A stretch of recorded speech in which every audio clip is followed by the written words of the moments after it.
A Chave Mestra, parte 21.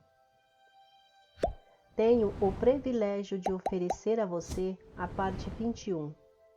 No parágrafo 7, você verá que um dos segredos do sucesso, uma das maneiras de organizar a vitória, uma das realizações da mente mestra é pensar grande.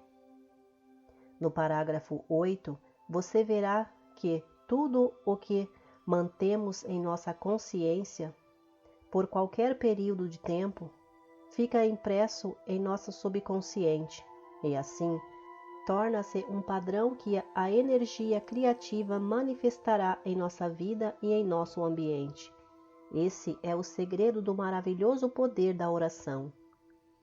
Sabemos que o universo é regido pela lei, que para todo efeito deve haver uma causa, e que a mesma causa, sob as mesmas condições, invariavelmente gerará o mesmo efeito.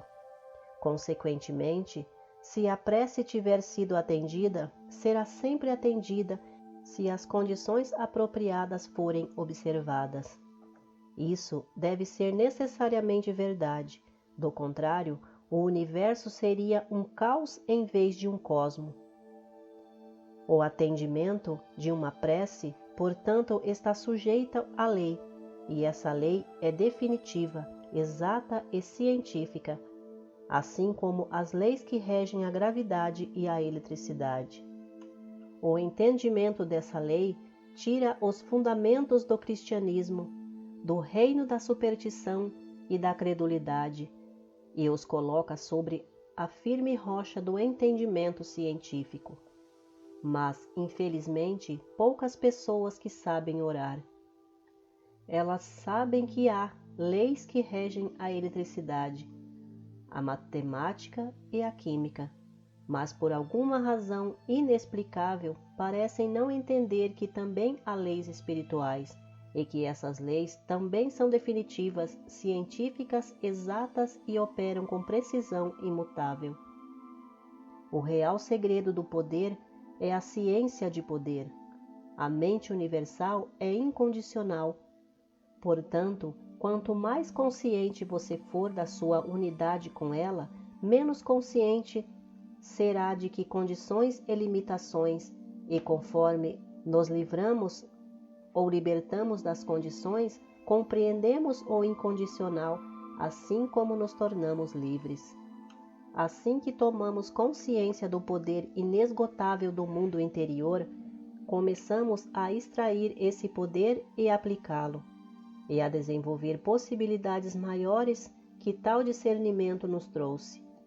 Porque qualquer coisa da qual tomamos consciência, invariavelmente se manifesta no mundo objetivo, gera uma expressão tangível.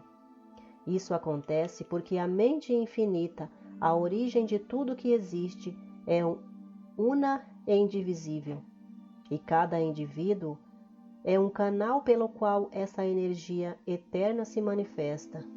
Nossa capacidade de pensar é nossa capacidade de agir na substância universal, e o que pensamos é criado ou gerado no mundo objetivo. O resultado dessa descoberta é simplesmente maravilhoso, e significa que a mente é extraordinária em qualidade, ilimitada em quantidade e que contém inúmeras possibilidades. Tomar consciência desse poder é tornar-se um fio energizado. Tem o mesmo efeito de colocar um fio comum em contato com um fio energizado com a tensão elétrica. O universal é o fio energizado. Tem energia suficiente para enfrentar qualquer situação que possa surgir na vida de qualquer indivíduo. Quando a mente individual toca a mente universal, recebe toda a energia, todo o poder que necessita. Esse é um mundo interior. Toda a consciência reconhece a realidade desse mundo, e todo o poder depende do nosso reconhecimento desse mundo. A capacidade de eliminar condições desfavoráveis depende da ação mental, e a ação mental depende da consciência de poder. Portanto, quanto mais conscientes nos tornamos, da nossa unidade com a fonte de todo poder, maior se torna nosso poder de controlar e dominar qualquer condição. Grandes ideias tendem a eliminar todas as ideias menores. Então, é bom cultivar ideias que sejam grandes e bastante para contra-atacar e destruir todas as tendências menores ou indesejáveis.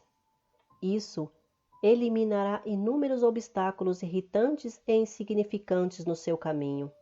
Você ainda terá consciência de um mundo de pensamento maior, aumentando assim sua capacidade mental e colocando-se em uma posição que lhe permita realizar algo de valor. Esse é um dos segredos do sucesso, uma das maneiras de organizar a vitória, uma das realizações da mente mestra. Ela pensa grande. As energias criativas da mente não encontram maiores dificuldades para lidar com grandes situações do que quando lida com as pequenas. A mente está tão presente no infinitamente grande quanto no infinitamente pequeno. Quando percebemos esses fatos sobre a mente, entendemos como podemos atrair para nós qualquer condição, criando condições correspondentes em nossa consciência, porque tudo o que mantém por qualquer período de tempo na consciência acaba ficando impresso no subconsciente, e assim torna-se um padrão que a energia criativa manifestará na vida e no ambiente do individual. Desse modo, as condições são criadas e vemos que nossas vidas são apenas o reflexo dos nossos pensamentos predominantes, da nossa atitude mental. Vemos, então, que a ciência do pensamento correto é a única ciência, aquele que engloba todas as outras ciências. Com essa ciência, aprendemos que todo pensamento cria uma impressão no cérebro, que essas impressões criam tendências mentais e que essas tendências criam caráter, habilidade e propósito, e que a ação conjunta de caráter, habilidade e propósito determina as experiências com que nos deparamos em nossas vidas. Essas experiências chegam até nós graças à lei da atração. Pela ação dessa lei, nós nos deparamos no mundo externo com experiências que correspondem ao nosso mundo interior. O pensamento predominante ou atitude mental é o ímã e a lei que diz: os semelhantes se atraem. Por consequência, a atitude mental invariavelmente atrairá condições que correspondem à sua natureza. Essa atitude mental é a nossa personalidade e é composta pelos pensamentos que criamos em nossa mente.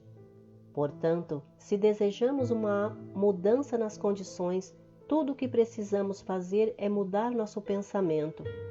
Isso, uma vez, mudará nossa atitude mental, que mudará nossa personalidade, que mudará as pessoas, coisas e condições, e as experiências com que nos deparamos na vida. Entretanto, não é fácil mudar a atitude mental, mas com esforço persistente isso pode ser feito. A atitude mental segue um padrão criado pelas imagens mentais que fotografamos em nosso cérebro. Se você não gosta das fotos, destrua os negativos e crie novas imagens. Essa é a arte da visualização. Assim que tiver feito isso, começará a atrair coisas novas, e as coisas novas corresponderão às novas imagens. Faça assim. Imprima na mente uma imagem perfeita do desejo que quer materializado e continue mantendo essa imagem na mente até alcançar o resultado almejado. Se o desejo exigir determinação, habilidade, talento, coragem, força ou qualquer poder espiritual, esses serão elementos essenciais para a sua imagem. Construa esses elementos. Eles são parte fundamental dessa imagem. Eles são o sentimento que se une ao pensamento e cria a força magnética irresistível que o atrai para as coisas de que você necessita. Eles dão vida à sua imagem. E vida significa crescimento. Assim que a imagem começar a crescer, o resultado estará praticamente garantido. Não hesite em aspirar às maiores realizações possíveis em tudo que empreender, porque as forças da mente estão sempre prontas para serem usadas na realização de uma vontade resoluta, num esforço para materializar suas aspirações mais elevadas em atos, conquistas e acontecimentos. Uma ilustração de como essas forças da mente funcionam é sugerida pela forma com que os hábitos são criados.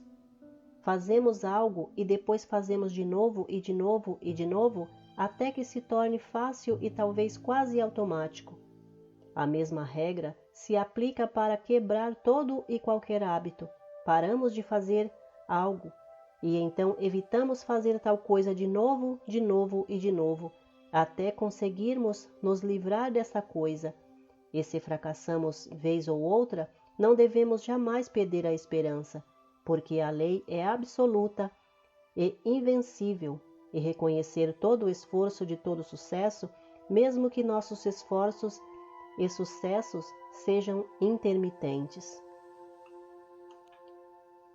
O que essa lei pode fazer por você não tem limites.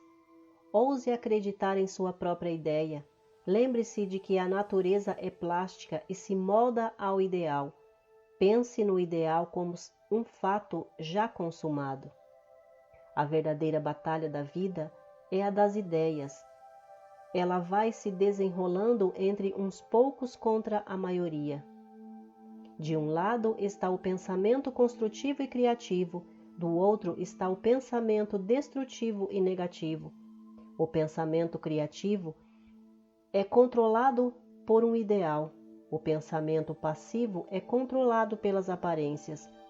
Dos dois lados há homens da ciência, das letras e dos negócios. Do lado criativo, há pessoas que passam seu tempo em laboratórios ou debruçadas sobre microscópios e telescópios, lado a lado com aquelas que dominam o mundo comercial, político e científico.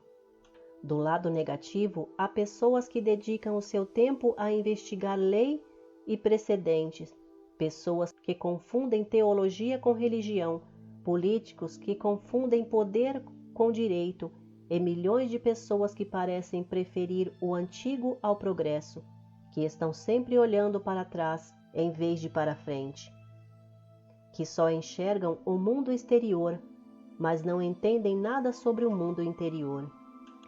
Em última análise, só existem duas classes de pessoas. Todos devem assumir seus lugares de um lado ou de outro. Precisam decidir se querem avançar ou retroceder. Não existe a possibilidade de ficar parado em um mundo em constante movimento.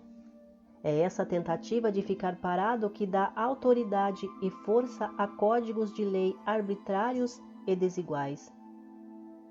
Que estamos em um período de transição é evidenciado pela inquietação visível em toda parte. As queixas da humanidade são como um ataque de artilharia do céu, que começa sendo baixo e então as notas ameaçadoras vão aumentando até o som ser enviado de uma nuvem para outra, e então raios cortam o ar e atingem a terra. As sentinelas que patrulham os postos mais avançados dos mundos industrial, político e religioso contatam uma vez outras preocupadas. O que está acontecendo à noite? O perigo e a insegurança da posição que ocupam e tentam manter tornam-se mais evidentes a cada hora que passa. O nascer de uma nova era necessariamente declara que a ordem existe. Não pode se manter por muito mais tempo. O problema entre o velho regime e o novo, o ponto crucial do problema social, é na mente das pessoas, totalmente uma questão de convicção com relação à natureza do universo. Quando perceberem que a força transcendente do espírito ou a mente do cosmo está dentro de cada indivíduo, será possível elaborar leis que considerem as liberdades e direitos de muitos, em vez de privilégios para poucos. Enquanto as pessoas considerarem o poder cósmico como um poder não humano e estranho à humanidade, será fácil para uma classe supostamente privilegiada governar pelo direito divino, apesar de todos os protestos de cunho social. O verdadeiro interesse da democracia, portanto, é exaltar, emancipar e reconhecer a divindade do espírito humano, reconhecer que todo o poder vem de dentro de nós, que nenhum ser humano tem mais poder que o outro, exceto se voluntariamente delegado a ele. O velho regime nos fez acreditar que a lei era superior aos criadores da lei. Daí a noção de crime social em toda forma de privilégio e desigualdade pessoal, a institucionalização da doutrina fatalística de eleição divina. A mente divina é a mente universal. Ela não cria exceções, não escolhe favoritos, não age por puro capricho, por raiva, inveja ou ira. Da mesma forma, não pode ser adulada, persuadida ou convencida por compaixão ou por meio de pedidos para dar às pessoas algo que elas acham necessária para sua felicidade ou até para sua existência. A mente divina não cria exceções para favorecer nenhum indivíduo, mas quando o indivíduo entende e percebe sua unidade com o princípio universal, perceberá que está sendo favorecido, porque descobriu a origem de toda a saúde, toda a prosperidade e todo o poder. No exercício desta semana, concentre-se na verdade. Tente perceber que a verdade o libertará. Isto é, nada pode continuar para sempre no caminho do seu sucesso perfeito. Se você aprender a aplicar de um jeito cientificamente correto os métodos e princípios de pensamento, perceberá que você externaliza em seu ambiente as potências inerentes de sua alma. Perceba que o silêncio oferece uma oportunidade eternamente disponível e praticamente ilimitada de despertar a mais elevada concepção de verdade. Tente compreender que a onipotência em si é o silêncio absoluto. Todo o restante é mudança, atividade, limitação.